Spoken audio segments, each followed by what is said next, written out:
اعوذ باللہ من الشیطان الرجیم بسم اللہ الرحمن الرحیم لقد صدق اللہ رسولہ الرؤیا بالحق۔ اب ایک شبہ کا ازالہ ہو رہا ہے کہ کچھ لوگوں کو یہ خیال پیدا ہوا ہوگا کہ رسول کا تو خواب بھی سچا ہوتا ہے اور وحی کے درجے میں ہے۔ حضور نے ہمیں فرمایا تھا کہ میں نے خواب دیکھا ہے کہ ہم عمرہ کر رہے ہیں تو چلو، اور یہاں ہم عمرہ نہیں کر سکے تو رسول کا خواب جھوٹا ہو گیا۔ یہ اگر شک کسی کے دل میں پیدا ہوا تو اس کو ظاہر کر رہے ہیں کہ رسول کا خواب جھوٹا نہیں ہوا، یعنی یہ کہ اس میں جب حضور سے پوچھا بھی گیا آپ نے تو فرمایا تھا کہ ہم عمرہ کریں گے، تو آپ نے فرمایا تھا یہ میں نے کب کہا تھا کہ اسی سال ضرور کریں گے، عمرہ کریں گے، چنانچہ اگلے سال وہ عمرہ ہوا۔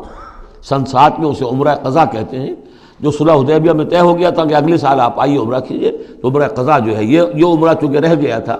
درمیان میں ہی بند ہو گیا، تو عمرہ قضا، اس عمرے کی قضا اگلے سال جو ہے سن 7 میں آپ نے دی، اور 3 دن تک قریش نے مکے کو خالی کر دیا، پہاڑوں پر چڑھ گئے اور مسلمان 3 دن تک مکے کے اندر مقیم رہے، انہوں نے اپنے اطمینان سے عمرہ ادا کیا۔ تو فرمایا لقد صدق اللہ رسولہ الرؤیا بالحق، اللہ نے بالکل سچا دکھایا خواب اپنے رسول کو، اس میں قطعاً کسی جھوٹ کا شائبہ نہیں۔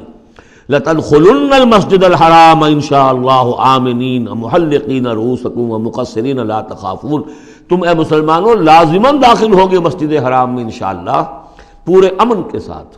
آمنین بے کھٹ کے،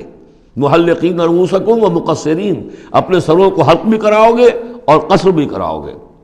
سر منڈوا دینا احرام کھولتے ہوئے یہ گویا کہ حلق ہے، اور چھوٹے بال کر دینا یہ قصر ہے۔ تو محلقین رؤوسکم و مقصرین لا تخافون، اور تمہیں کوئی اندیشہ نہیں ہوگا،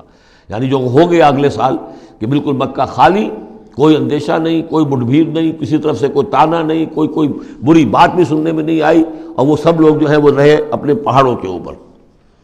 فعلم ما لم تعلموا، تو اللہ جانتا ہے جو تم نہیں جانتے۔ فجعل من دون ذلك فتحا قریبا، تو اس کے بعد اللہ تعالیٰ نے ایک بڑی فتح رکھی ہے قریب، یعنی یہ کہ اس کے فوراً بعد اس سے پہلے ورے، اس لیے کہ اس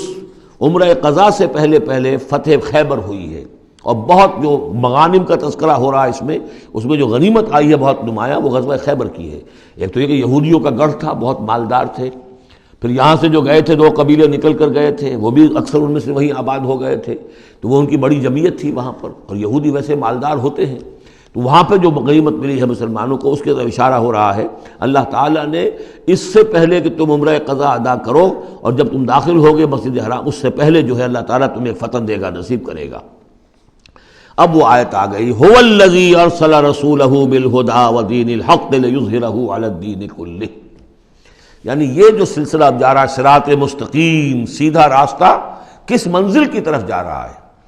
دنیا میں مسلمانوں تمہاری جد و جہد کی منزل کیا ہے؟ اللہ کے دین کا غلبہ، اس لیے کہ ہم نے اپنے رسول کو بھیجا ہی اس کام کے لیے۔ یہ سورہ توبہ میں آیت ہم پڑھ چکے ہیں، فرق صرف یہ ہے کہ وہاں پر تھا هو الذی ارسل رسولہ بالہدی ودین الحق لیظہرہ علی الدین کلہ ولو کرہ المشرکون، یہاں آخری حصہ ہے وکفی باللہ شہیدا، لیکن سورہ توبہ والی آیت جوں کی توں پھر سورہ صف میں آ جائے گی، وہ بھی اب زیادہ دور نہیں رہی ہے، وہ بھی ہم جلدی پڑھیں گے۔ تو اللہ نے تو بھیجا ہے اپنے رسول کو صلی اللہ علیہ وسلم الہدا دے کر، یعنی قرآن حکیم جو ہدایت کاملہ ہے، نو انسان را پیام آخری حامل او رحمت للعالمین، هو الذی ارسل رسولہ بالہدی ودین الحق، اور دین حق دے کر بھیجا ہے۔ یہ دین کی بات کیجئے، اب دیکھیے الدین، ان اقیم الدین، اللہ کے دین کو قائم کرو۔ ام لہم شرکاء شرعوا لہم من الدین ما لم یأذن بہ اللہ، کیا ان کے شریکوں نے بھی کوئی دین دیا ہے انہیں؟ اللہ نے انہیں دین حق دیا ہے، اور دین حق اس لیے دیا ہے کہ اسے غالب کرے کل کے پورے نظام زندگی کے اوپر، پورے نظام زندگی پر۔